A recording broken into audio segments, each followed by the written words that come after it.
સનાતનજી કહે છે, એ વિપ્રવર સાંભળો, હવે હું તમારી સમક્ષ ષષ્ઠીના વ્રતોનું વર્ણન કરું છું, જેમનું યથાર્થ રીતે અનુષ્ઠાન કરીને મનુષ્ય સંપૂર્ણ મનોરથોને પ્રાપ્ત કરે છે. ચૈત્ર મહિનાની છઠે પરમ ઉત્તમ કુમાર વ્રત કરવાનું વિધાન છે. તેમાં નાના પ્રકારની પૂજા વિધિ વડે ભગવાન ષડાનંદની આરાધના કરીને મનુષ્ય સર્વગુણ સંપન્ન અને ચિરંજીવી પુત્ર પ્રાપ્ત કરે છે. વૈશાખ મહિનાની છઠે કાર્તિકેયની પૂજા કરીને તેમની કૃપાથી મનુષ્યને માતૃ સુખનો લાભ થાય છે. જેઠ મહિનાની છઠ શુક્લ પક્ષની છઠ તિથિએ વિધિપૂર્વક સૂર્યદેવની પૂજા કરીને તેમની કૃપાથી મનુષ્યને મનોવાંછિત ભોગ મળે છે. અષાઢ મહિનાની ષષ્ઠીએ પરમ ઉત્તમ સ્કંદ વ્રત કરવું જોઈએ. તે દિવસે ઉપવાસ કરીને શિવ તથા પાર્વતીના પ્રિય પુત્ર સ્કંદજીની પૂજા કરવાથી મનુષ્યને પુત્ર પૌત્રાદિ સંતાનો અને મનોવાંછિત ભોગ પ્રાપ્ત થાય છે. શ્રાવણ માસની ષષ્ઠીએ ઉત્તમ ભક્તિભાવથી ષોડશો ઉપચાર દ્વારા શરજન્મમાં ભગવાન સ્કંદની આરાધના કરવી જોઈએ. આ પ્રમાણે કરનારા પુરુષ ભગવાન ષડાનંદની કૃપાથી અભિષ્ટ મનોરથ પ્રાપ્ત કરે છે. ભાદરવા માસની ષષ્ઠીએ લલિતા વ્રત હોય છે. તે દિવસે સ્ત્રીએ વિધિપૂર્વક પ્રાતઃકાળે સ્નાન કરી શ્વેત વસ્ત્ર ધારણ કરીને શ્વેત માળાથી અલંકૃત થઈને નદીના સંગમની રેતી લઈને તેના 5 પિંડ બનાવવા, વાંસમાં પાત્રમાં મૂકી દેવા. આ પ્રમાણે તે પિંડમાં લલિતા દેવીનું ધ્યાન કરવું. પછી કમળ, કેરણ, નેવારી, વનમલ્લિકા, માલતી, નીલકમલ, કેતકી અને તગડીના પુષ્પો સંગ્રહ કરીને આ બધા ફૂલોમાંથી દરેકના 108 અથવા 28 ફૂલ લેવા. તે ફૂલોની કળીઓ વડે દેવીનું પૂજન કરવું. પૂજન કર્યા પછી સામે ઊભા રહીને શિવપ્રિયા લલિતા દેવીને આ પ્રમાણે પ્રાર્થના કરવી. હે દેવી, તમે ગંગાદ્વાર, કુશાવ્રત, બિલ્વક, નીલપર્વત અને કનખલ તીર્થોમાં સ્નાન કરીને ભગવાન શિવને પતિ રૂપે પ્રાપ્ત કર્યા છે. સુખ અને સૌભાગ્ય આપનારા સુંદરી લલિતા દેવી, તમને વારંવાર નમસ્કાર છે. તમે મને અક્ષય સૌભાગ્ય પ્રદાન કરો. આ મંત્ર બોલીને ચંપાના સુંદર ફૂલો વડે લલિતા દેવીની વિધિવત પૂજા કરી તેમની આગળ નૈવેદ્ય મૂકવો. કાંકડી, કોળું, નાળિયેર, દાડમ, બીજોરું, લીંબુ, તુંડીર, કારેલા અને સીબડા વગેરે ઋતુફળના દેવીની આગળ સજાવીને ઉગાવેલા અનાજના જવારા, દીવાઓની હારમાળા, અગુરુ, ધૂપ, કરંજા, ગોળ, પુષ્પ, કાનના આભૂષણ, મોદક, ઉપમોદક તથા પોતાના વૈભવ અનુસાર અનેક પ્રકારના નૈવેદ્ય વગેરે દ્વારા વિધિવત પૂજા કરીને રાત્રિએ જાગરણ કરીને ઉત્સવ કરવો. બીજા દિવસે સપ્તમીની પ્રાતઃકાળે લલિતાજીને નદી તટ પર લઈ જવા.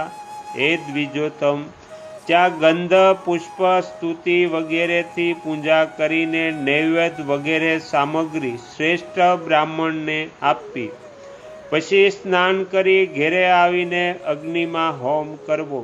દેવતાઓ, પિતરો અને મનુષ્યોનું પૂજન કરીને સૌભાગ્યવતી સ્ત્રીઓ, કન્યાઓ તથા 15 બ્રાહ્મણોને ભોજન કરાવવું. ભોજન પછી વિપુલ માત્રામાં દાન આપીને તે બધાને વિદાય કરવા.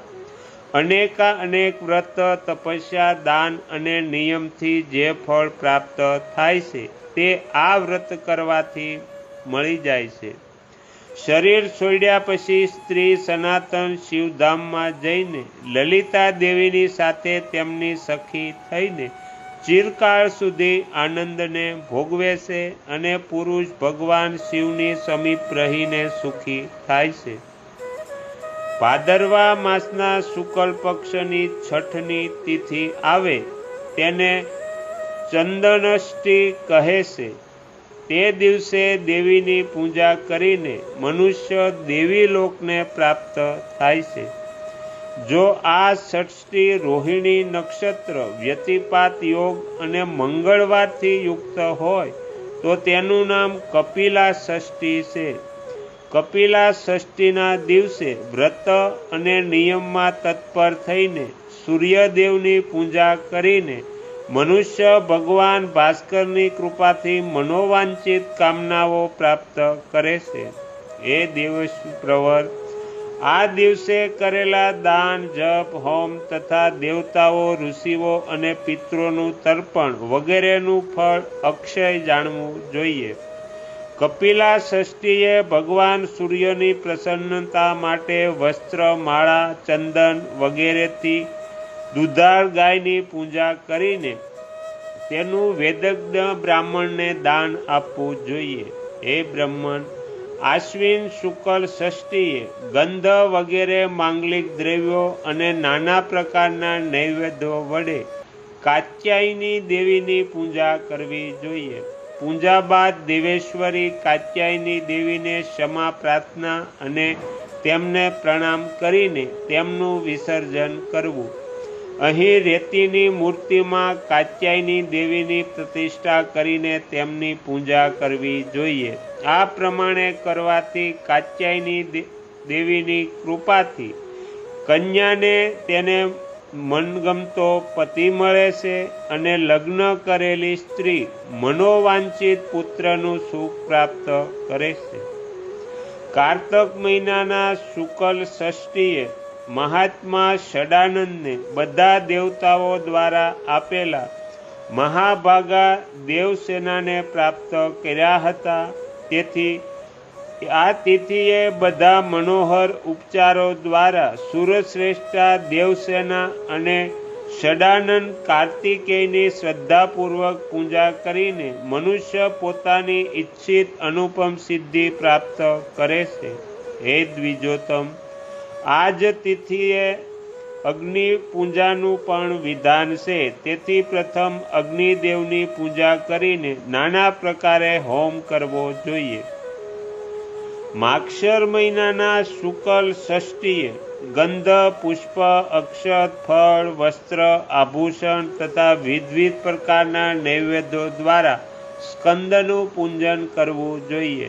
હે મુનિ શ્રેષ્ઠ, જો આ ષષ્ઠી રવિવાર તથા શતભિતા નક્ષત્રથી યુક્ત હોય તો તેને ચંપાષ્ટી કહે છે.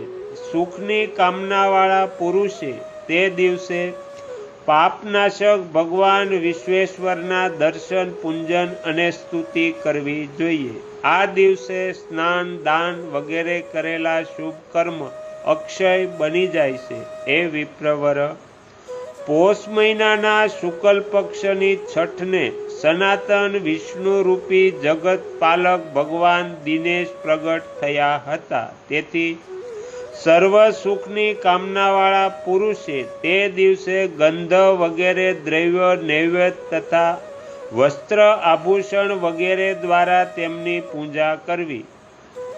માઘ મહિનાના શુક્લ પક્ષની છઠ આવે તેને વરુણી છઠ કહે છે.